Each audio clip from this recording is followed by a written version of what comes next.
Hey Ray, you got next one? All right. Okay. All right. First and foremost here. Let's get rid of this picture. All right. Here's the idea what I want to cover today. Okay. I have only select few problems I would like to cover. Once we're done, we're done. It will be guaranteed you'll be done early because I only have select few. And then tomorrow we'll do the other half, and then we'll possibly get homework tomorrow for that. Seniors, I'll be handing your practice semester test tomorrow. We will still take a chapter 3 test.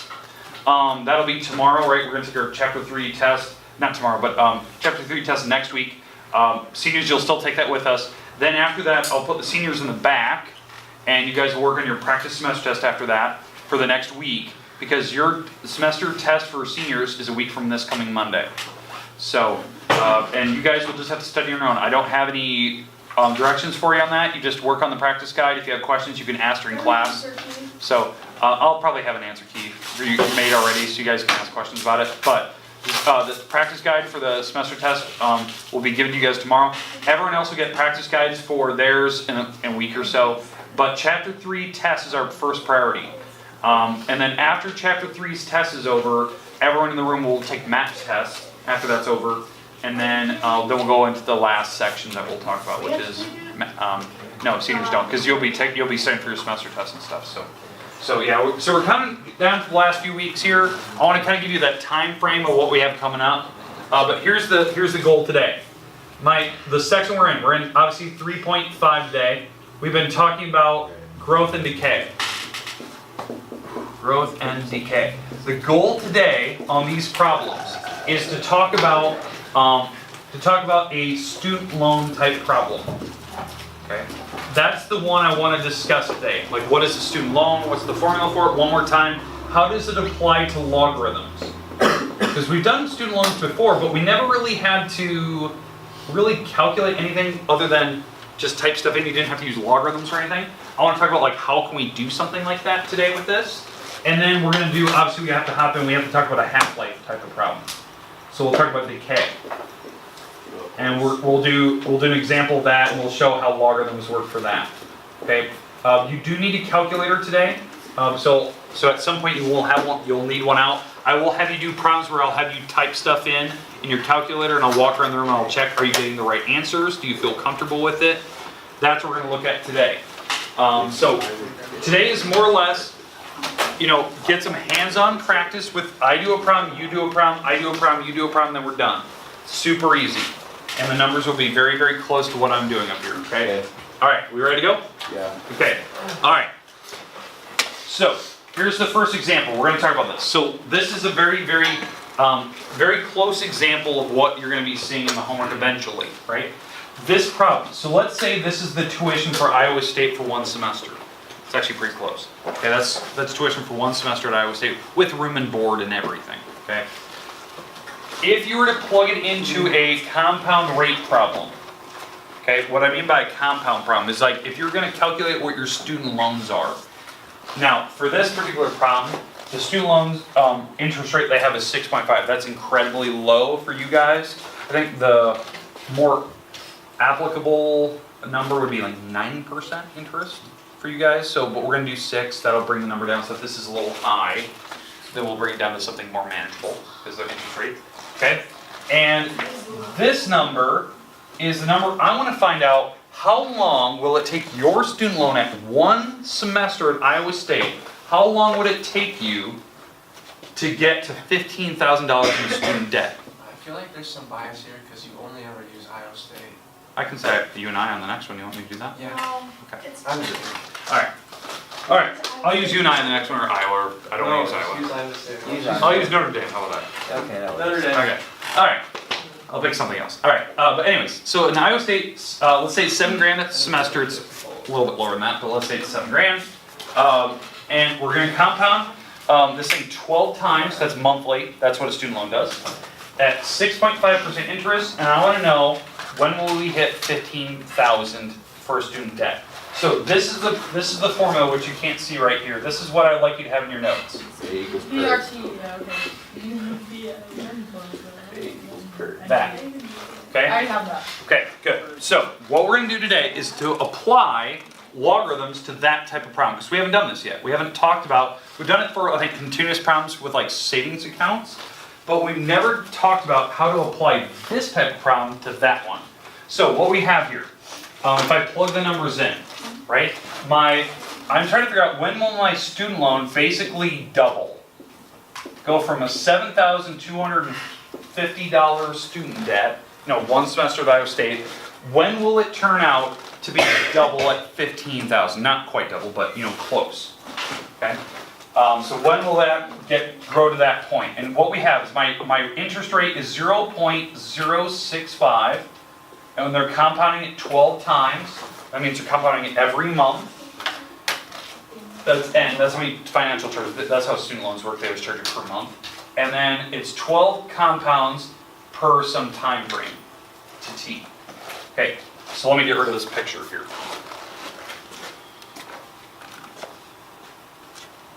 Okay, so that's the type of problem that we're doing. So how you'd actually solve this is, does that problem contain like the number e? Does it have an e in it? No. So on this problem, we'd probably need to do a logarithm, a normal log, not a natural log, but it really doesn't matter. So on the first step that I would do on this problem, this is my little shortcuts for you guys. I would actually divide the $7,250 over first. So take your $15,000, divide by the 7,250 first. That way we have that parenthesis by itself. That's just a little shortcut that I would usually do. Okay, makes sense? And again, this is supposed to be like close to a reasonable problem as I can get to one semester at Iowa State for you guys. Now I know that 7,000 is a little high. I think it's more like 6. So. It's like 8. Okay. Alright. Now I feel bad. Alright. It's 8, seriously? 8. Yeah. It's like 8 something. Oh my god. Alright, never mind, that's really bad. Alright, so I thought I was being generous here. Alright, so anyway, 7,250. We have this. Alright, so you divide these out, that's roughly about 2. It's 2.06? Let me do the math. Seriously? Well, if you're rounding up, 2.07. 2.07. Okay, let's do that. 2.07, okay, equals 1 plus 0.065 divided by 12, which we can do that division here in a minute, 12t. All right, what we're going to do is I'm going to take the logarithm of both sides, not the natural log, but the log of both sides. Now, why I'm going to do that is because it'll allow me to drop the power out front. And this is going to be the shortcut that I think a lot of people have not seen before. That if I take the log, the power rule allows me to drop this power out front and put 12t log of whatever this number is. Now, did somebody actually figure out what this number is? Like 1 plus 1.0054. 0054? Okay, like that? Yeah. Okay, and then this is log of 2.07, okay? And so why I did that, why I dropped this out, is because now that you have that t not in the power, you can just solve for t like super fast. Like it's really easy to actually solve for t, to figure out time. Because now all I have to do is, since these are all being multiplied together, just divide those things over and I have t by itself. And you can just type this in a calculator, right? Log of 2.07 divided by, I'm going to move the 12 over, and I'm going to move the log of 1.0054 over. And when you divide by those, just make sure this is in parentheses down there. We'll get what my time is. And just make sure that that denominator is in a parenthesis. In fact, I'm going to type it in just so we can see mine versus yours. So log, so everyone should have a log button. Log of 2.07, close the parenthesis, divide by, in a parenthesis, 12 times the log of 1.0054, close that parenthesis, close that parenthesis. So, and I got what? 11.26. 1.26 years. So one semester, let's say it's a semester at Iowa State. It's more than that, obviously, but sorry about that. But here's the worst part. I thought I was being generous, so I thought 6.5 would like counteract it, and the interest rates for you guys are way higher than that. So it would take 11 years for your student loan to actually double in its value. Here's the sad news about that. Your student loans you take out loans for are for 20-year loans. So in fact, this concept, like your student loan will actually double in price. It will actually quadruple by the time you start paying it off, like over the long run. Because 11 years, roughly 11 years, it doubled. And then to get to 20, you basically double it again, so it quadrupled. Does it go up more after your 20 years? So how this works, and this is just a quick calculation. So yeah, so like if you don't pay your student loans, every month you don't pay, they charge a fee. That's the way it works, right? Every month you end, whatever the balance is, they charge you a fee, you make your monthly payment, goes to the next month, they charge you a fee, you make your monthly payment, they charge you a fee, and the fee is always charged on what's left. So that's why it's adding up. That's why your student loans are actually growing over an 11-year period. So how they actually calculate like what you owe for debt is they take what your total student loan is and they divide it by how many years you're going to pay it off, and that's what their magic number. They say, oh, you have to pay $1,000 back per month. That's a tough pill to swallow, especially when you're only making $1,500 a month. Like there goes $1,000 for student loans. So you gotta. That's something that some people don't think about when they go into the job field. Like you have to think about what is the pay like. Like what's just. So that's why you want to talk about like. You want to think about what you want to go into. You want to pick a passion, obviously, but you also want to pick something that the education you need for it actually pays for it. Like it makes sense. 'Cause some people don't think about this. Like I had a couple of friends that were in college that they're taking like degrees in what was it? It was something like it wasn't art history. Yeah. It was something where they took a degree where it cost them 55 grand to graduate at Iowa State over 4 years at the time. And then when they got out of the market, there was like no job for that. Like they just went, couldn't do anything with it. They could curate a museum that would pay them like $700 a month. They owed $1,100 in student loans. So what are you gonna do? Go work at a factory and good job getting your degree? So like you have to think about like what you're gonna owe. Like these are things that kids would never think about. You don't think of long run. Like, I don't want to deter you, but you have to think about common sense things. Like, what do you want to go into? And if you really want to go into that, you better find the job that will pay for it. Okay, right? So that's just something to think about. Now, I want to do it more realistic, okay? Because obviously, the obvious thing is that, my numbers are off. I want to know if you chose to go to UNI or Notre Dame or somewhere, okay? May I please ask you a question? Yeah, Yes. I'm recording class. What do you need? Sorry. Wait, or not? Okay. You know what I mean? Okay. So, all right. So what I want to do is I want to talk about what would it be like how many times would you and I double or quadruple like over a time period. So like what I'm saying is like if you chose to go to UNI for 4 years. Like you actually graduated in 4, which is a tough feat for anybody, okay? So you graduated in 4. What would your student loan look like? So I think at UNI it's 16 grand roughly a year. So that's a year. It's 16 grand roughly at UNI, and that's like not including like room and board. That's just like doing normal like things, right? 16 grand. So if you went over a 4-year period, that means you're going to take out a loan for $64,000 by the time you graduate. Okay? 64 grand worth of student loan debt. Okay? We plug it into this formula, right? So you have your $64,000 loan. That's your principal. Okay? The worst part is your interest rate for you guys is going to be 0.875. It's almost 9% interest. I want to know at what time over this longevity of this loan will it double? When will you actually be paying back $128,000, not just $64,000 anymore? So will it be 10 years down the road? Will it be 21 years down the road? At what point did your loan actually double because of interest? So this is the number I'd like you to put on paper and I'd like you to solve it. It's just basically like the last one I just did, but this is more applicable to you because now it's thinking about not just one semester, but an entire graduating, era.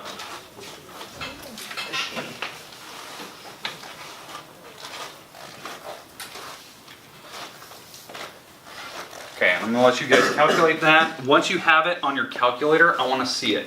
And the number you're finding is T, which is years. At what year will it double? Go from $64,000 that you owe to 128.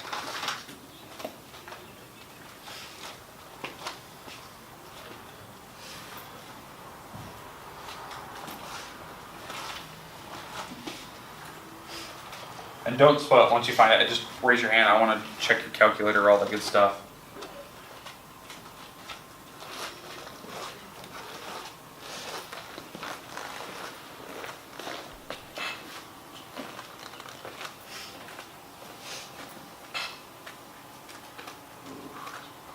Is it off? No.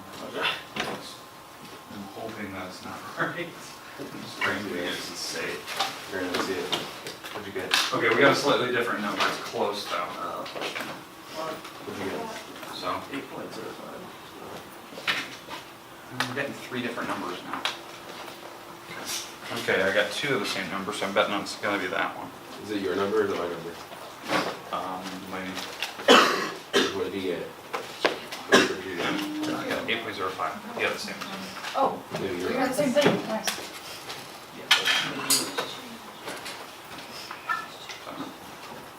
So, yeah, see, I didn't get that. So, just let that go, because it's round. Probably around here. They wrong decimal. That's what.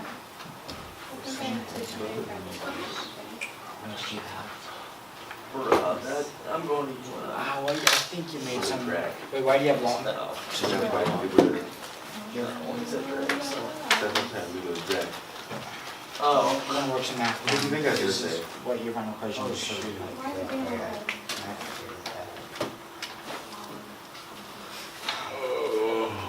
At least you took that long to double. Okay. That would make it more realistic to go. Can I see what your calculator was?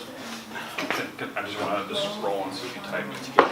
Because I know the number was right. Or just got a different number. Oh, yeah, because you just rounded it. Yep. It doesn't make That's sense. what you got? What'd you do? Yeah. So bro, guess when we go to the courthouse. Did I? You're going? I might.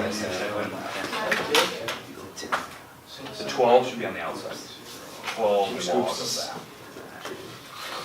So, because the 12 is out front, and you're taking that times the log. And that, and make sure that whole bottom's in the front. So that's the only difference. That's why. Yeah, you forgot the word log in front of that. There you go. So what you're saying is. Okay. You guys got it figured out? Maybe I should just Yeah, work you figured it out. and then go to college and be paid off instantly. Yeah, you figured it out. I think I got Go something. get a job. Bro, has it been long enough here? Alright. You got approved class. Alright, hey, okay. What's the number we're getting for T? 7.94. Yeah, 7.94, 7.95. You know, it just depends on if you rounded weird. I had a couple people that said 8.0 because it was the way you rounded it. Yeah, so it just depends on how many decimal places you use. I try to use it as accurate as possible. It says 7.9 on my calculator. What that is, that's years. Okay, in almost 8 years, your loan through you and I will double in maturity because of the actual outstanding debt you still owe to that credit, that student loan company. Okay? Yeah, so if you actually take 7.9, or you take 20-year loan divided by 7.95 or 7.94, you're going to get that your loan over its lifetime for the full 20 years that you have to pay it back will actually go 2.5 times as big. Because that's 2.5, how I got that magic number, is taking 20 years divided by 7.9. So in theory, if you took your 64 grand and you took it times 2.5, you're actually looking at paying back overall, over the lifetime of your loan, about 160 grand. Which makes sense, because I did a calculation when I first graduated Iowa State, same situation. I took my number that for my student loans and what my monthly payment was going to be. I took it times 12 months times 20 years, because then it was a 20-year loan, and I was coming up with about 150 grand. I was like, God, I'm paying 150 grand? What is that? And it's because of this. That the interest is building because you're not paying it all off at once. If you paid it all off at once, you'd pay 64 grand. You paid it all off. There's no interest to be charged. But you're not. You're paying little by little. So they're adding up the costs. Okay, question. Does it have to be 20 years, or can you? You can pay it off sooner. So there's no fee on your loans to pay it off earlier. There's no fee. So like for what I did is, because obviously I'm not out of school for 20 years, right? I've only been teaching for 12 years. But I'll be paying mine back in about 2.5 years from now. So you're thinking, okay, how do you do it? Because I paid more than what my student loan said I should pay. So I'm paying more. So I'm actually going to be charged significantly less interest over my 13-year period.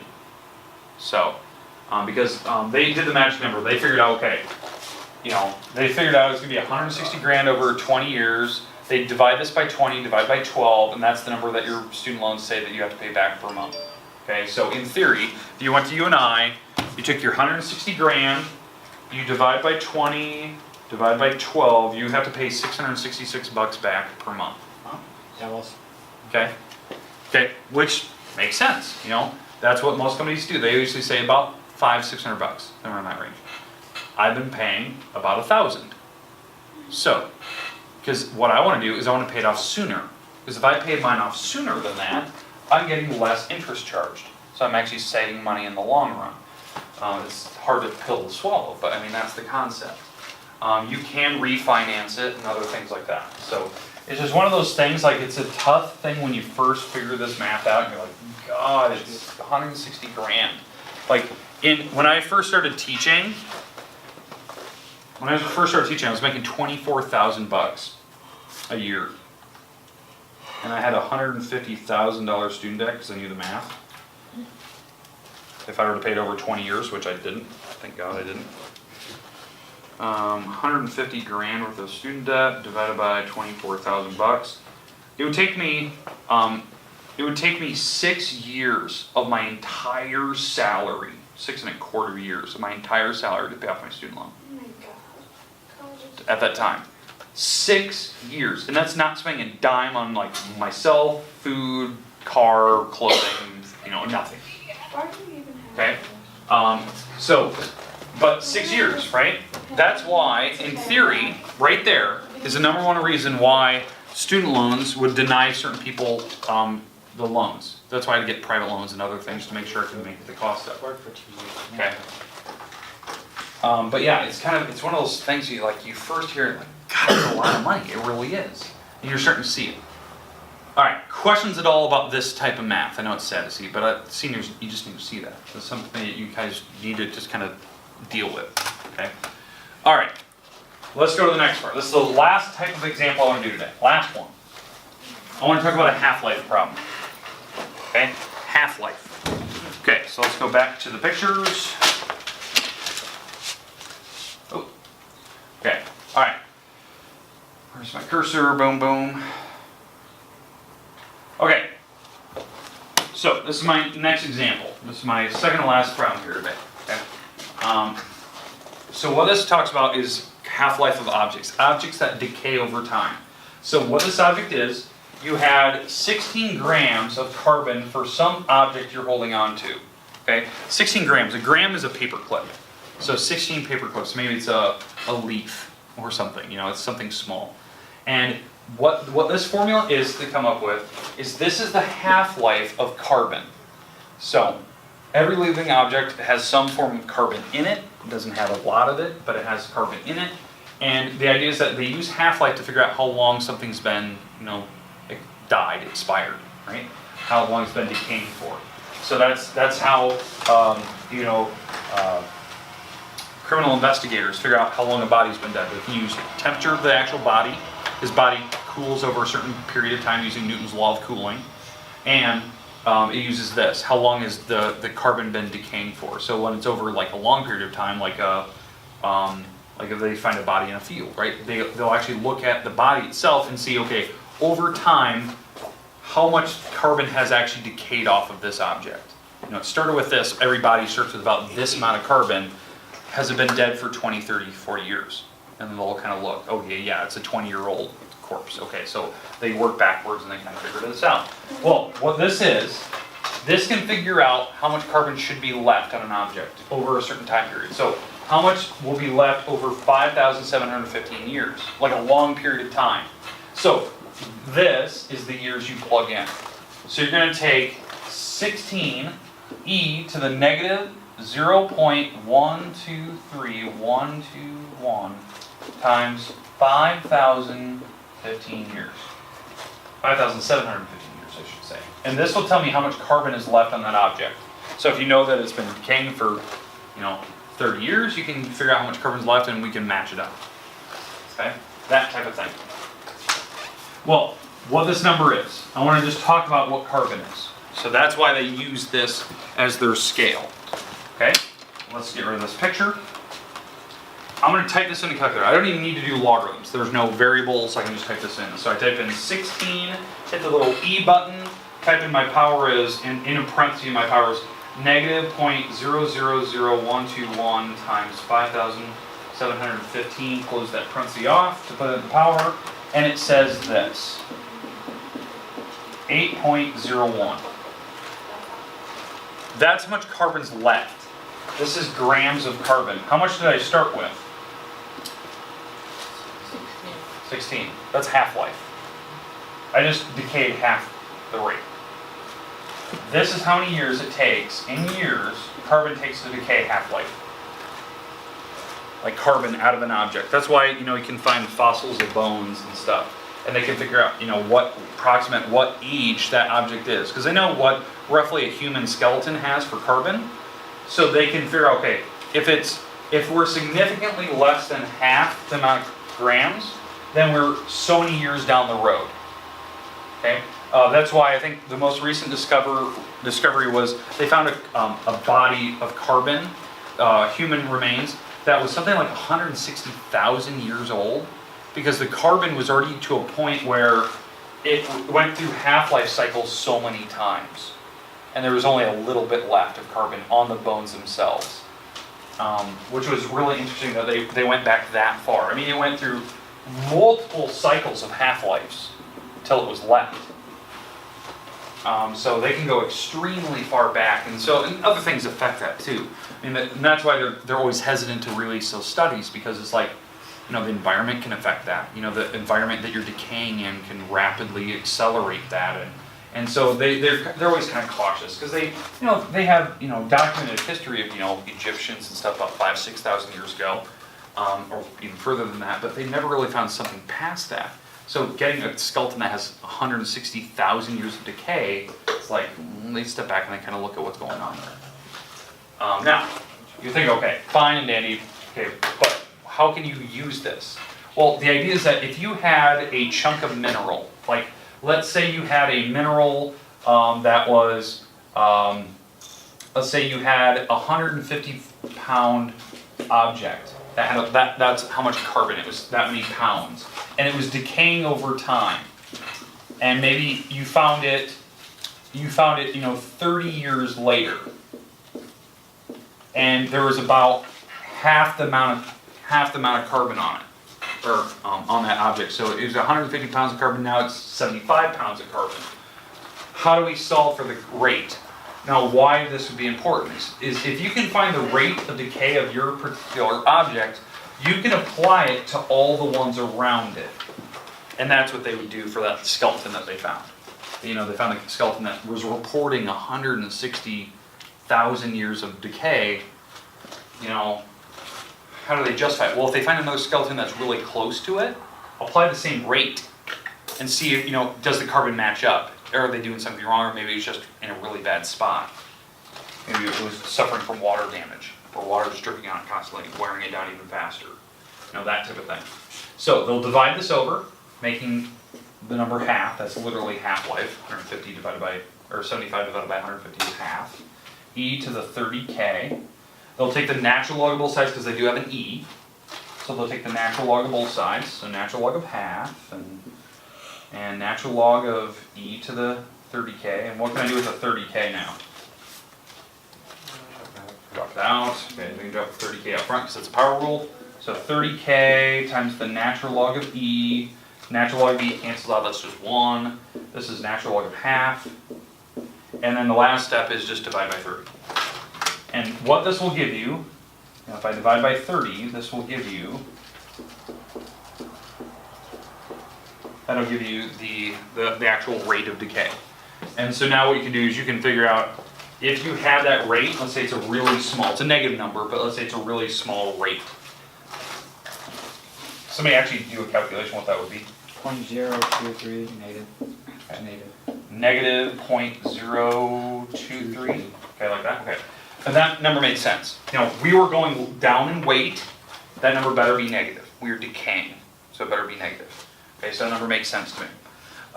So we're going to use that, and so now I want to know, okay, same object, we found a different body, but how long will it take that 150-pound body to now decay using that rate, that negative 0.023 number? How long will it take to decay down to 20 pounds? So now you can do that. So now you can use this body in reference for everything around it you find. You can use this decay rate to actually figure out time of that particular object. That's why when they find fossils for dinosaurs, it's really exciting when they find more than one set around it, because now they can compare everything and see what the decay rates are and compare them. And see if they're all working. If they all died at the same time. If there was an event that occurred where it caused this mass extinction, they can look at that type of stuff. And they can see are they all coming back with the same number. And that's why they're always looking for the next set of fossils, because they want to compare them to other fossil sites they found, and can they link up that at this moment in history something happened. A volcano went off, an asteroid hit, tsunami, some natural event, human interaction. What happened at this moment? And that's what they always look for. They look for this idea that they can use decay rates on the group of bodies around it. Okay, did anyone actually solve that? Let's figure it out. I want to figure out what T is, and this is your last problem of the day. This is where we're going to end today. 87. 87. So 87 years roughly. So. The answer is 87. 87 years? Yeah. Okay.